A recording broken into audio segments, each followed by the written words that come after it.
بسم اللہ الرحمن الرحیم لیڈیز اینڈ جینٹلمن، السلام علیکم۔ آپ کا ویلنس ٹرینر نصیر۔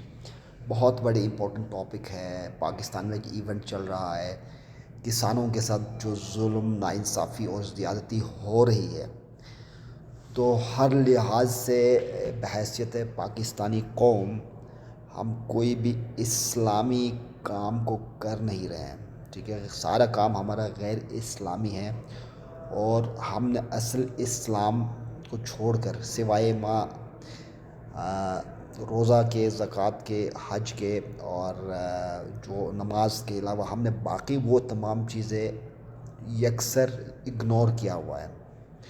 خدا کے پیغمبر نے کسانوں کے بارے میں، زراعت کے بارے میں یہ فرمایا کہ اگر آپ میں سے کوئی مسلمان ہے اور آپ نے کوئی درخت لگایا، آپ نے کوئی پھلدار درخت لگایا، آپ نے کوئی ایگریکلچر کی اور وہ گرو کر گیا، اور اس میں سے کسی چڑیا نے، کسی پرندے نے، کسی جانور نے کھا لیا، تو اس کا ہو ہی نہیں سکتا کہ آپ کو اس کا صدقہ، اس کا اجر، اس کا ثواب نہیں ملتا ہو۔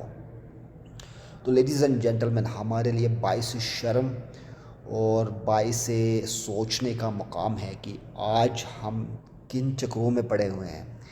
ایک مولوی جب خطبہ دیتا ہے اپنے مسجد میں، یا ایک استاد پڑھاتا ہے اسکول میں، ایک پروفیسر اگر لیکچر دیتا ہے کالج کے اندر، ایک اسٹوڈنٹ جب اس کو سنتا ہے، مسجد میں جو جماعت اپنے امام کے خطبے کو سنتے ہیں، اگر میں یہ بتاؤں گا کہ اگر یہ بھوکے پیٹ رہیں اور ہم ان کو بلائیں اس خطبہ کو سننے کے لیے، اس کالج کے لیکچر کو سننے کے لیے، اس پروفیسر کو سننے کے لیے، یا ایک بہت بڑا کمپنی کا ڈائریکٹر ہے، وہ بڑا سوٹڈ بوٹڈ ہے اور وہ مست آ رہا ہے اپنے آفس میں ٹائی سوٹ لگا کر کے، تو مجھے بتائیں، اگر کھانا نہیں ملے گا، اگر یہ زراعت نہیں ہوگی، اگر کسان نہیں ہوگا، تو یہ تمام چیزیں فیل ہے۔ No one will care about their tie, no one will care about their maulvi, no one will care about everything. ہم دیکھتے ہیں تاریخ کے اندر، جو انبیاء علیہ السلام کی تاریخ ہے، اس کے اندر جتنے بھی پروفٹس ہیں نا، جتنے بھی ریلیجس بیسٹ لیڈرز گزرے ہیں، تو انہوں نے جو انسانی تہذیب میں بھی یہی ہے کہ حضرت آدم علیہ السلام سے لے کر کے آگے، تو انہوں نے ہمیشہ غلہ اگانے کے لیے، اناج اگانے کے لیے ان تمام مراحل کو، ان پروسیسز کو پہلے سامنے رکھا ہے کہ انسانوں کی جہاں آبادی ہوگی وہاں پہ کھانا پینا لازم ہے، اور یہ بھی سنت میں ہے، ٹھیک ہے۔ تو مجھے کوئی مائی کا لائے بتائے کہ اگر اس کا پیٹ نہیں بھرا ہو اور وہ کوئی بھی کام کر سکتا ہو۔ Energy first, eating is the number one. جیسے پرشین میں کہتے ہیں کہ اول نان بعد از ایمان، پہلے کھانا پھر ایمان۔ یہ ہو ہی نہیں سکتا کہ آپ بھوکے پیٹوں اور آپ ایماندار رہیں، یہ پاسبل ہی نہیں ہے۔ اگر ایک مولوی لیکچر دیتا ہے کہ چوری کرنا گناہ ہے، آپ اس کو 3 دن کھانا نہیں کھلاؤ، اس کے بعد لاؤ وہ لیکچر دے دیں کہ بھائی کھانا چوری کرنا گناہ ہے، وہ کبھی نہیں کہے گا گناہ ہے، وہ کہے گا کہ اب یہ گناہ نہیں رہا، اب چونکہ یہ آپ کی ضرورت ہے۔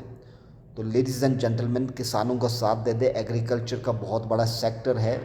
اگر میں جیسا فوڈ انڈسٹری کی بات کرتے ہیں، نیوٹریشن کی بات کرتے ہیں، کیپسولز کی بات کرتے ہیں، ملٹی وائٹامن کی بات کرتے ہیں، جب تک یہ ایگریکلچر نہیں ہوگی، نہ تو انوائرمنٹ مینٹین رہے گا، سسٹین رہے گا، بلکہ یہ دنیا تباہی کی طرف جا رہی ہے، اور یہ ہم انسان ہی ہے، اس کی تباہی کرنے میں ہم انسانوں کا بہت بڑا رول ہے۔ تو اس کے لیے خدا را آپ لوگ سمجھ لیں اسلام کو ایکچولی، اور اس کی تمام پیرامیٹرز کو انڈرسٹینڈ کریں، اور اس تمام پیرامیٹرز کے اوپر عمل کریں، تو ہر چیز ٹھیک ہو جائے گی۔ اگر ہم اپنی کسانوں کو سپورٹ کریں گے تو آٹا بھی ہمیں سستا ملے گا، رائٹ۔ تو اس لیے ان کرپٹ اور نااہل حکمرانوں کو جو میں ریکویسٹ کرتا ہوں کہ پلیز خدا را کچھ خدا خوفی کرے۔ آج ہم زندہ ہے، کل ہم نے موت کے آغوش میں چلے جانا ہے، تو اس لیے غریبوں کے ساتھ، عوام کے ساتھ یہ ناانصافی نہ کرے۔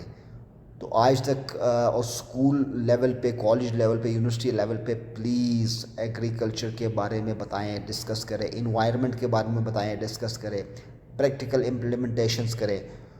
فروٹس لگوائیں تو اس چیز کو عام کرے اور اس پاکستان میں ایک اسلامی نظام اسی طرح ہی نافذ ہو سکتا ہے. Right. So God bless you all. Take care and Allah حافظ.